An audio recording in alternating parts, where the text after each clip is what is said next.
దేశంలో ఎక్కడ చూసినా ఎన్నికల రచ్చే కనిపిస్తుంది. ఇక నేటితో చివరి దశ ప్రచారం ముగియనుండగా జూన్ 1వ తేదీన జరిగే ఎన్నికలతో చివరి విడత పోలింగ్ కూడా ముగుస్తుంది. 4వ తేదీన ఫలితాలు వెల్లడి కానున్నాయి.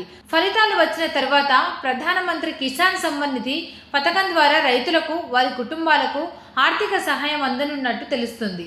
ఈ ఏడాది ఫిబ్రవరిలో 16వ విడత డబ్బులను రైతుల ఖాతాలో జమ చేశారు. ప్రస్తుతం 17వ విడత డబ్బులు రావాల్సి ఉంది. లోక్సభ ఎన్నికల ఫలితాలు వచ్చిన 4-5 రోజులకే రైతులకు నిధులు విడుదల కానున్నట్టు సమాచారం.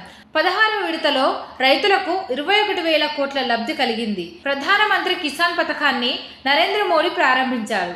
ఈ పథకం కింద లబ్ధిదారులు ప్రతి 4 నెలలకు ఒకసారి 2,000 అందుకుంటారు. పెట్టుబడి సాయం కింద సంవత్సరానికి 6,000 అందుతాయి. దేశవ్యాప్తంగా ఉన్న అన్నదాతలు వీటిని పంట వేసేందుకు అవసరమైన విత్తనాలు తదితర కొనుగోలుకు ఉపయోగించుకోవాలి. April, July, August, November, December, March సమయంలో కేంద్రం వీటిని రైతుల ఖాతాల్లో జమ చేస్తుంది. ఈ సాయాన్ని రైతులు అందుకోవాలంటే ఈ కేవైసీని పూర్తి చేయడం తప్పనిసరి. పీఎం కిసాన్ పోర్టల్లో ఓటీపీ బేస్డ్ ఈ కేవైసీ అందుబాటులో ఉంది. అధికారిక వెబ్సైట్ pmkisan.gov.in లో వివరాలుంటాయి.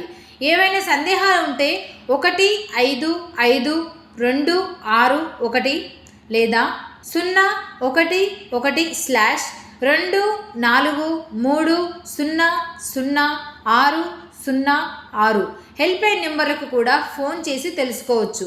కొత్తగా దరఖాస్తు చేసుకోవాలనుకుంటే pmkisan.gov.in వెబ్సైట్ ఓపెన్ చేసి new farmer registration application click చేసి ఆధార్ నెంబర్, క్యాప్చా ఎంటర్ చేయాలి. తర్వాత అవసరమైన వివరాలు నమోదు చేయాలి. ప్రధానమంత్రి కిసాన్ దరఖాస్తు ఫారంలో పూర్తి సమాచారాన్ని ఇవ్వాలి. అవసరం అనుకుంటే దీన్ని ప్రింట్ తీసుకొని దగ్గర ఉంచుకోవాలి. కొత్త వారికి సాయం అందుతుంది. ఇక ఎన్నికల ఫలితాలు 4న రానున్నాయి. 10వ తేదీ వరకు ప్రధానమంత్రి కిసాన్ సమ్మాన్ నిధి నిధులు రైతుల ఖాతాల్లో పడే అవకాశం ఉందని తెలుస్తుంది.